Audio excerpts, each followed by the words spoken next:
Hello students, welcome to our channel let's discuss. और आज हम directorate of education JNCT of Delhi के worksheet number 36 को डिस्कस करने जा रहे हैं। इस वर्कशीट की जो डेट है वो है 25 सितंबर 2020। ये वर्कशीट है क्लास 9th के लिए और सब्जेक्ट है साइंस। तो स्टूडेंट्स, सबसे पहले आप यहाँ अपना नेम मेंशन करेंगे, इसके बाद आप यहाँ पर अपने क्लास टीचर का नेम मेंशन करेंगे। तो चलिए स्टार्ट करते हैं।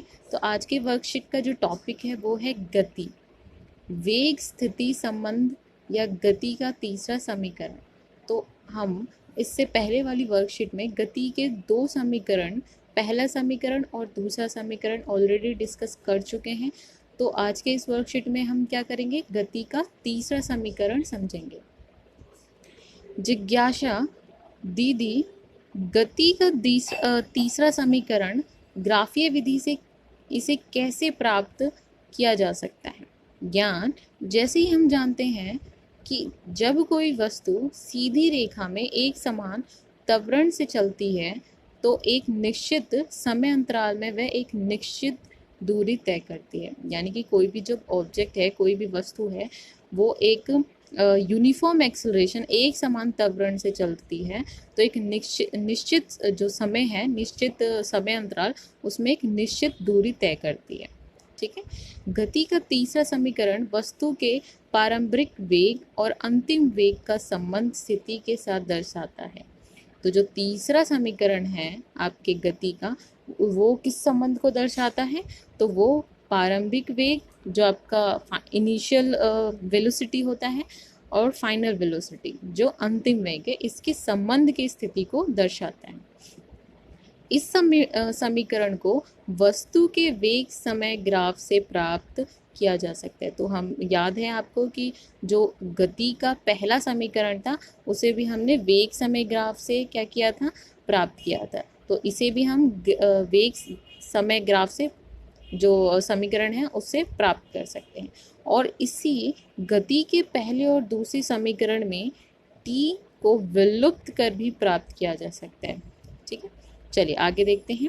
ग्राफीय विधि द्वारा वेग एवं स्थिति में बीच संबंध स्थापित कर गति का तीसरा समीकरण प्राप्त करना। तो यहाँ पे डेरिवेशन देख रहे हैं हम किसका, तीसरा समीकरण का। चलिए, तो यहाँ पे आपको एक वेलोसिटी और टाइम का ग्राफ दिख रहा है, वर्ग का, समय का।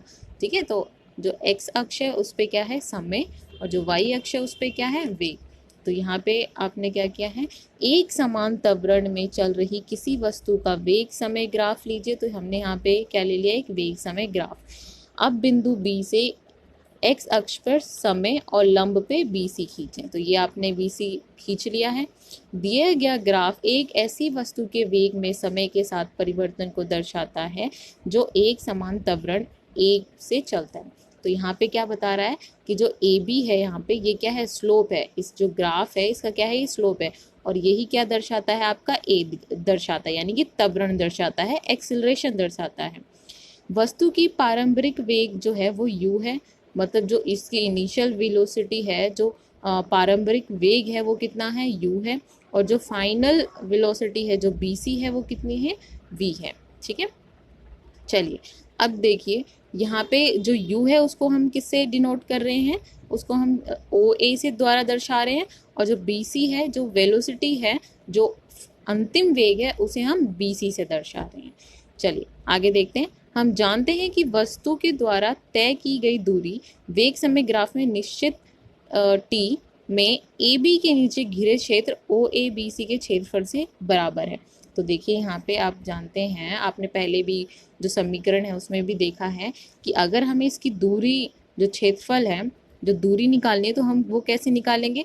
तो हम इस जो ग्राफ है इसमें जो भी एरिया है, जो क्षेत्रफल है, ठीक है, वो किसके बराबर होगा, वो हमारे दूरी के बराबर होगा।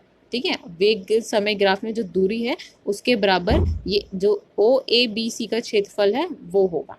तो इस प्रकार यह वस्तु द्वारा तय की गई दूरी जो होगा वो कितना होगा, OABC का क्षेत्रफल होगा। तो यहाँ हमें OABC का क्षेत्रफल निकालना है। तो सबसे पहले ध्यान दीजिए, जो OABC है वो क्या है, वो एक ट्रेपेजियम है, मतलब एक समलंब चतुर्भुज है। अब समलंब चतुर्भुज में क्या होता है, दो भुजाएं समांतर होती हैं और दो भुजाएं समांतर नहीं होती। इसका फॉर्मूला क्या होता है, इसका फॉर्मूला होता है 1/2। और अगर हम समांतर भुजाएं की बात करें तो इस ओ ए बी सी में आप देख सकते हैं कि जो ओ ए है वो बी सी के क्या है, समांतर है, मतलब पैरेलल है। तो इसका जो फॉर्मूला होता है वो होता है 1/2 और इसमें मल्टीप्लाई गुना जमा में ओ ए, ठीक है, यानी कि जो समांतर भुजाएं हैं उसका जोड़, ओ ए प्लस में बी सी, ठीक है, गुना गुना हम क्या लेते हैं, जो दोनों समांतर भुजाएं हैं उनके बीच में जो अंतर है, ठीक है, जो दूरी है वो क्या होती है, h, यानी कि जिसे हम कहते हैं हाइट, दूरी, वो यहाँ पे कितनी है, AD, और यहाँ AD किसके बराबर है, OC के बराबर। तो यहाँ हम क्या ले लेंगे, OC। ठीक है स्टूडेंट्स, तो यहाँ पे भी यही चीज लिया गया है, S इक्वल्स टू, यानी कि दूरी इक्वल्स टू कितना है, OA plus BC into OC, और यहाँ पे क्या है 1/2, यानी कि 1 से डिवाइड कर रखा है।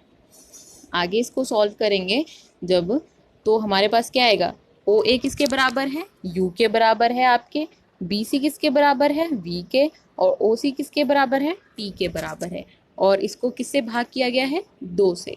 तो ये आपका क्या बना, पहला इक्वेशन, पहला समीकरण। तो यहाँ पे क्या है, गति के पहले समीकरण आपने पहले कर रखा है, वो क्या होता है, v equals to u plus a t. ठीक है, तो इससे पहले समीकरण से हम जो t है उसका मान ज्ञात कर लेंगे, और जो t का मान है वो हम इस वाले समीकरण में रख देंगे। ठीक है, तो यहाँ पे s जो होगा वो क्या हो जाएगा, u plus v into v minus u upon में 2a, यानी कि ये कौन सा सूत्र बन गया, a square plus b square, a plus b into a minus b, यानी कि a square minus b square का सूत्र बन गया। तो यहाँ पे वही सूत्र लगाया गया है। तो गति का जो तीसरा समीकरण बना वो क्या बना, 2as equals to v square minus u square. चलिए, तो यहाँ पे एक उदाहरण है वो भी जल्दी से समझ लेते हैं।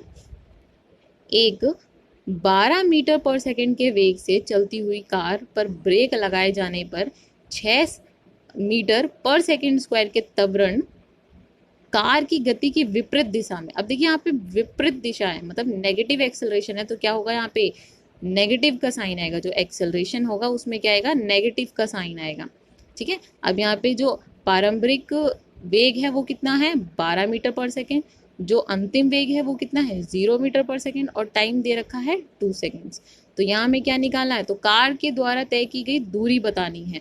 तो दूरी का यहाँ पे तीसरे समीकरण का हम, गति के तीसरा समीकरण का जो फॉर्मूला है वो हम यहाँ पे लगा सकते हैं समीकरण। तो यहाँ से हमें क्या मिल जाएगा, आपको गति मिल जाएगी, जो गति दूरी जो है वो मिल जाएगी, और दूरी क्या है, 12 मीटर। चलिए, अब यहाँ के प्रश्न भी देख लेते हैं आगे। पहला प्रश्न है, गति का पहला और तीसरा समीकरण लिखिए। तो ये तो आप कर चुके हैं। पहला समीकरण क्या होता है, v equals to u plus a t, जिसे हम वेग का समीकरण, समय संबंध कहते हैं। ठीक है, गति का तीसरा समीकरण होता है 2as equals to v square minus u square, यानी कि स्थिति का समीकरण, वेग संबंध। दूसरे प्रश्न पे चलते हैं।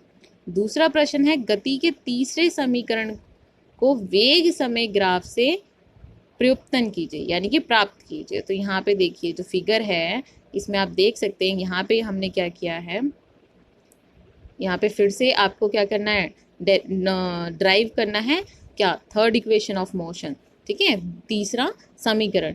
तो यहाँ पे जो हमने तीसरा समीकरण किया है वो किससे किया है, दूसरे समीकरण से और पहले समीकरण से। ठीक है, पहले समीकरण से और दूसरे समीकरण में क्या किया है, जो समय है, जो टी का है, टी का मान है, उसको क्या किया है, एलिमिनेट किया है, उसको क्या है उसको हटाया है।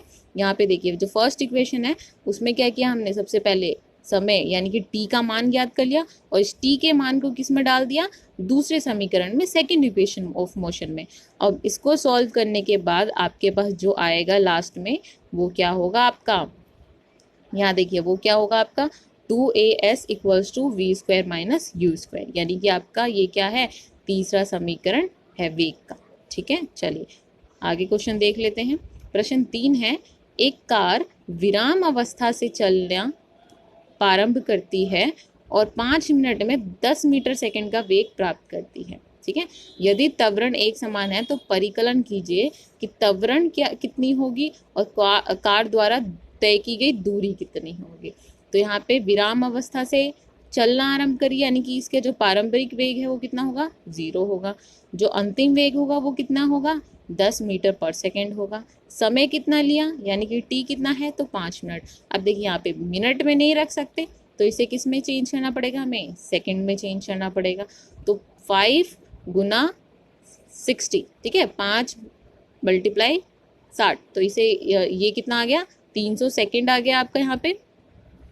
अब देखिए जो वी, जो आपका क्या है, पहला समीकरण है वेग का, उसको यहाँ पे प्रयोग करना है। तो v equals to u plus a t, ठीक है। यहाँ पे आप त्वरण का भी जो सूत्र है उसको भी यहाँ पे ले सकते हैं, उससे भी आपका त्वरण निकल जाएगा। तो यहाँ पे v equals to u plus a t, v कितना है 10, u कितना है 0, a की वैल्यू आपको निकालनी है, और t कितना है, समय कितना है, तो 300 सेकेंड। अब इसको आप सॉल्व करेंगे तो आपके पास क्या आ जाएगा, 1/30 मीटर पर सेकेंड स्क्वायर। ये आपका क्या हो जाएगा, त्वरण यानी कि एक्सेलरेशन। चलिए बी कर लेते हैं, इसका बी पार्ट क्या था, कार द्वारा यात्रा की गई दूरी, ठीक है। तो यहाँ पे एस निकालना है, हमें डिस्टेंस निकालना है। अब यहाँ मैंने जो लिया है वो लिया है दूसरा समीकरण वेग का, आप इसको तीसरे समीकरण से भी हल कर सकते हैं।